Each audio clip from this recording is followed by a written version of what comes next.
Okay. Michael, thanks so much for joining us today. Um, can you hear me okay? Yeah, you're totally fine. Okay. All right, great. For those of you that don't know Michael Ortiz, he lives in Brooklyn, New York City, New York. He is on a quest to run 100 100 milers in 100 consecutive weeks, which is just mind blowing. You say that, and people are probably like, "What?" Um, so Michael, we've got 15 minutes. We're going to try to stick to our schedule. Um, Okay. let's shoot. Let's dive right into the questions. Number one question is got to be why. Where did this idea come from, and why in the heck are you doing this? So it was completely organic. I didn't have a goal of 100 hundreds in 100 weeks. I had a goal of a back-to-back, so just two. And I tried twice in 2017 to do the back-to-back, and I failed twice. So I would always finish the first one and then DNF the second one for whatever reason, right?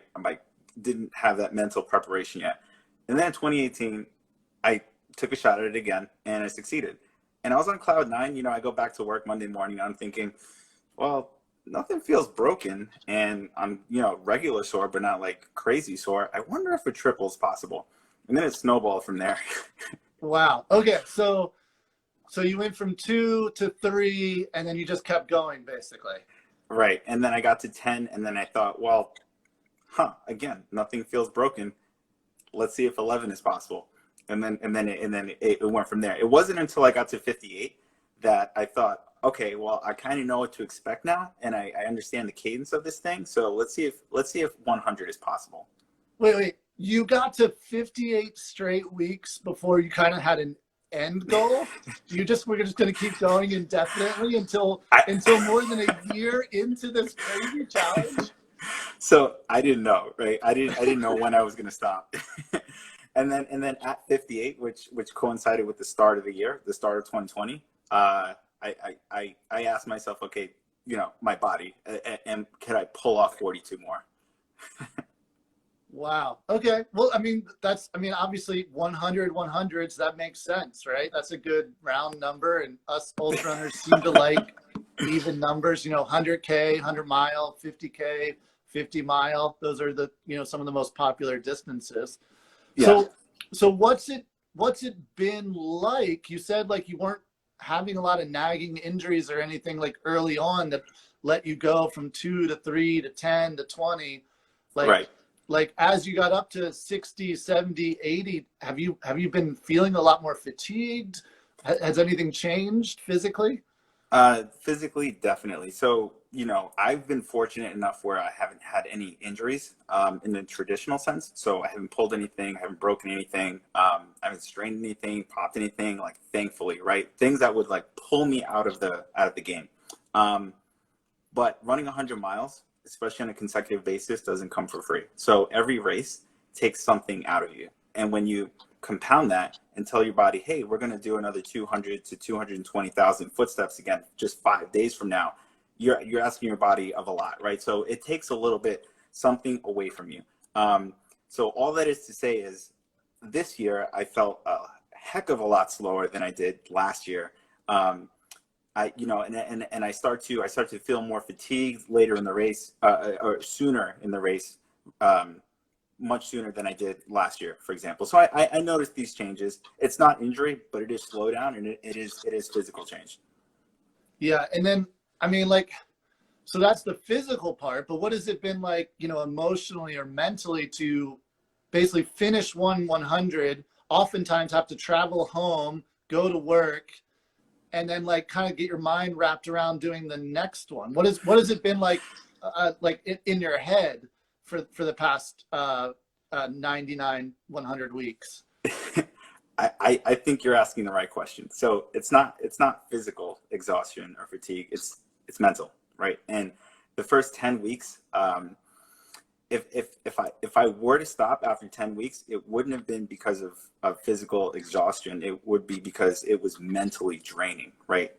To get used to the weekly routine of flying out of Midtown Manhattan, going from Midtown Manhattan Friday afternoon to the airport, flying out to location, driving to the race start, getting 5 hours of sleep, maybe if I was lucky enough, running the race, and then racing back to the airport to be home, Sunday night, sometimes even taking the red eye if it was on the West Coast, landing Monday morning, going straight to work. That was exhausting. And my mind in the first 10 weeks, I didn't know, I didn't have an end goal. So the first 10 weeks, I thought, okay, just get to 10, just get to 10.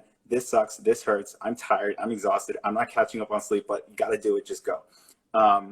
This late in the game, you get to a certain point in anything you do. And I feel like when you're 70 weeks into this, 80 weeks into this, there's no turning back, right? So like it's mentally exhausting still, but like there's no turning back.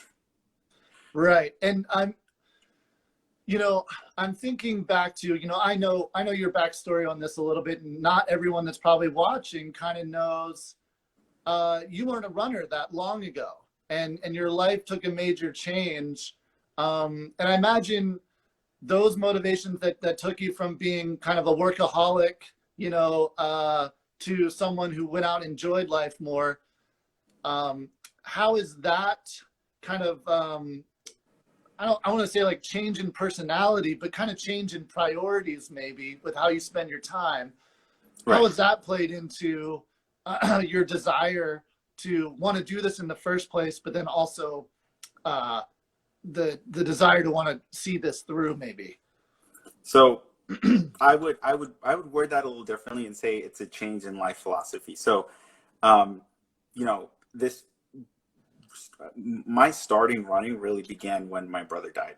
And, I think that was a coping mechanism to begin with. That first year, it was pretty rough. He was my best friend, and just like dealing with the philosophical implications behind it, right? Like how could someone that pure, that good, like he was a very, very good person. He taught me by way of example. How can someone like that possibly, go like that, right? I mean, life is unfair in so many ways. And like thinking through that, I think running really helped me understand, right? And one thing led to another. I eventually wanted to run the marathon for David, since he was training for that before he died. And then when I did the marathon, it escalated from there. I figured, well, there's something on the calendar, 2 weeks after the marathon called 60K. What on earth is that? But I guess it developed from there, right? So like these are all local races, but then when I started into ultras and started traveling for these races, I went to different locations around the country. I met different groups of people. I made friends who, I wouldn't normally interact with. And it was eye-opening, right? And these are the kinds of things that my brother was trying to tell me when he was alive, that I would just brush off to the side and say, no. You're supposed to work and build net worth and worry about travel later on when you have the means to travel. Well, yeah, one thing for me, since I've started following you, you came out to our Orcas Island 100-miler. That was Hundo number 63.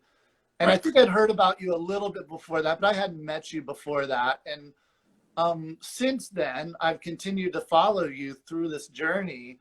And one theme that's really come through is your connection with people. You just seem like you have so much fun with the people that you're running with each week. And the it just seems like you really draw so much from interacting with your crew and stuff like that. And I'm kind of trying to tie into our next round of questions, which is talking about the film that the Trail Running Film Festival has commissioned. Shai Ben-Dor and Seamus Murphy have been tagging along with you now for this weekend. Will be the third race. They were at number, I think, 93 with you in Colorado. And then number 9, oh, did I have the numbers wrong? Well, 95.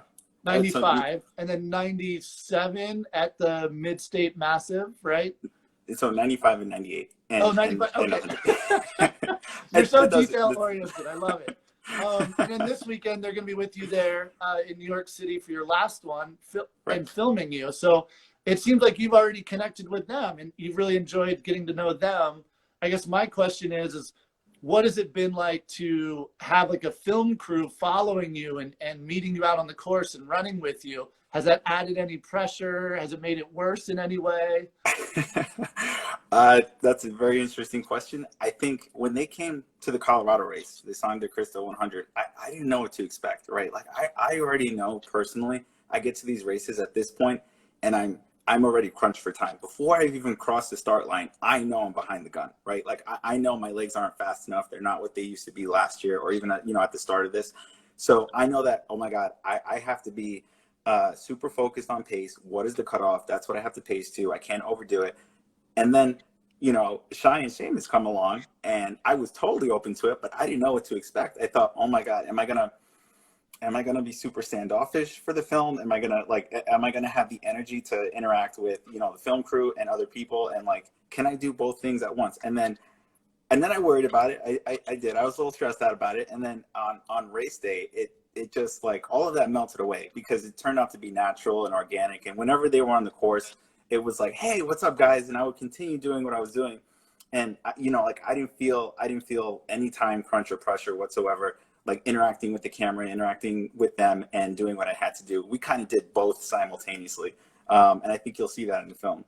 Sweet, awesome. Well, yeah, we're thankful that you are allowing us to tell your story, and we're thankful that you're doing this just amazing physical and mental, emotional feat that is going to be interesting to a lot of people to see the film.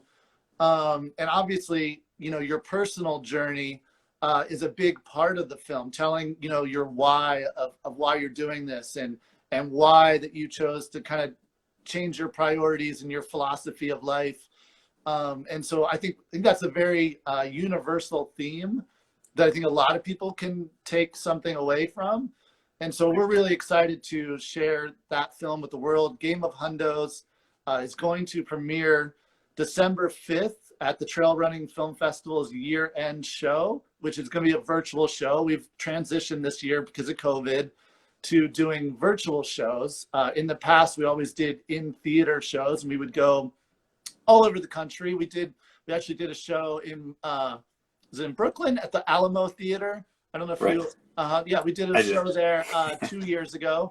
That was the last time we were in New York. But so folks can buy tickets to this if you're curious and if you want to see Michael's Game of Hundos film that Shy and Seamus are making. Tune in. Tickets will be available tomorrow. We should have tickets on sale tomorrow. And you can find out more information about the festival and buy your tickets at trailfilmfest.com. And of course, we'll share it here on Instagram, on Facebook. If you're on our email list, we'll share it there. And so lastly, Michael, I wanted to talk about the plans for this weekend. This weekend's the big one, the last one, the 100. The 100. You're running it there close to home in New York City. You've come up with a pretty interesting route. I actually will have you describe the route in a minute, but as someone who builds routes for a living as a race director as well as a film fest organizer, I try to usually make the logistics really simple when I build a race route. You had other goals in mind, and I think you might have maybe created your most complicated logistical route yet. You want to tell people about the route? Oh, yeah, absolutely. So I don't disagree with you. I was very mixed on what the route should be in the weeks leading up to it. I thought, okay, I want people to be able to join if they want to join. I don't want to make it too complicated, too out there. I want it local enough where, if you want to jump in for a mile or two, you can. But I was juxtaposed, right? Because I also knew that I had to make it epic. Like something like this is a once in a lifetime effort, right? And so I felt like the last one had to be like a once in a lifetime type of deal, right? And so I had those two ideas in mind. One, make it accessible for people to join if they want to join, and two, it has to be big. So I compromised, all right, and it's a little bit of both. So the first half of the race I call the technical part, right, and that is I'll be spelling out the word Game of Hundos across the Manhattan landscape, more specifically across the east side of Manhattan. Right, with your running route, the route you chose through the streets, you're going to spell out the words game or the letters Game of Hundos, and then, but that's not enough. You're also going to spell something else out. Well, we can't leave the west side out. So, and there's lots of real estate on the top of Manhattan also. So I decided, okay, Game of Hundos on the bottom, and then there's a phrase that really stuck with me, so it continues to stick with me, is my brother, before he died in 2010, he gave me a pair of running shoes for Christmas. And I thought at the time, oh, this is cool. I thought that I just used them as regular shoes, not really running. And on the box, he wrote "Run, son, run." Right? Like he always had like little things like that, little messages he would write, and that's what he wrote on that box. So it wasn't until like after he died and I started running more, I saw that box and I read that phrase and I thought, that's actually, he had no idea that I would eventually, run the way that I do. But like, man, what an encouraging, what a way, like look ahead kind of thing, right? And so that phrase kind of sticks with me. So you ran with that phrase. Yeah. So it means something to me, and I looked at the top part of the west side of Manhattan, and it was just perfect. Those letters are pretty simple, and I thought, okay, I got to spell this out, and so that's what it is. So the first 45 miles are in Manhattan, and it will spell out those two phrases, and then the remaining route will be 55 miles broken up in between Brooklyn and Queens, but very, very easy. So it'll be along the waterfront. It'll be along Ocean Avenue, like a straight shot all the way down to Coney Island, hit the beach, go on the boardwalk, turn around, go to Prospect Park. So these are things that are very accessible and doable if people want to join. You don't have to think about it too much. Great. Yeah. And you on your, so you're really prolific on posting on social media. You posted a runner's manual, a course manual for this with tons of information, like including like estimated splits for every mile. So people literally, if you want to go and join Michael this weekend, he would love to see you. Obviously be careful with COVID stuff. So, right. Wear masks when appropriate and stuff like that. But he would love for you to join him. This is a big celebration for the last 100. And then you're going to have a little bit of a post-race party, you said, at a park at the finish line? Yes, absolutely. So I hope to finish by late morning Sunday, late morning on Sunday / early afternoon. And then we'll be going to Brooklyn Bridge Park. Let me see if I can flip this. It's going to be, okay, well, you can't see it, but it's behind these buildings down there. Okay, I believe you. And it's going to be sunny on Sunday. The weather's going to be perfect, nice fall, crisp weather. And I just think like it's the time to like relax and have a celebration. And, to the extent people want to join, you're more than welcome. Let's do this thing, right? Mile 100. Yeah. Run number 100. Usually a 100-miler is a very social thing. And obviously the finish lines of 100-miler is always so, for me, is so emotional and exciting and stuff. And so for you, you've created a race for one person, one runner, but yet you've opened it up to, the whole world to come and join you. So you really kind of kept that social bit, which I think is really great. Before we let you go, before we end this, I want to again remind people to tune in to see the world premiere of the Game of Hundos film on December 5th. Trailfilmfest.com is where you'll be able to buy your tickets. We'll go live with tickets tomorrow. All the information will be there. We'll obviously post on our social media. You'll post on your social media, all that stuff. But the very last thing, we had a request from one of the folks watching. They would like for you to tell a joke to end the interview. Oh my God. All right. Let's see. Putting you on the spot. Okay, so I'm gonna use a joke that my friend he messaged one of my posts, and the joke I think is hilarious, but I don't know if people will think it's funny. So a termite walks into a bar and asks the bartender, "Hey, is the bartender here?"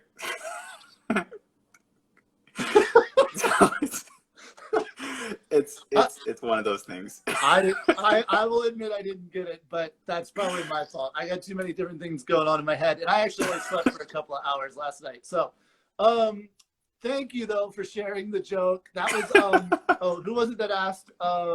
Life Outside LLC asked for the joke. I don't know if you know that handle, but thank you everybody for tuning in. Thank you, Michael, for doing this. This was a lot of fun. Thank you for having me. Good luck this weekend. I personally actually thought about buying a plane ticket to come out for it. This is going to be so special. I'll definitely be following along. I know you'll post a bunch on social media and It's going to be other friends that'll be out there. So I'll be following along virtually. So, okay, that's awesome. Yeah, thanks again, everybody. And thanks, Michael. And we'll see you guys later. Awesome. Bye, James. Bye.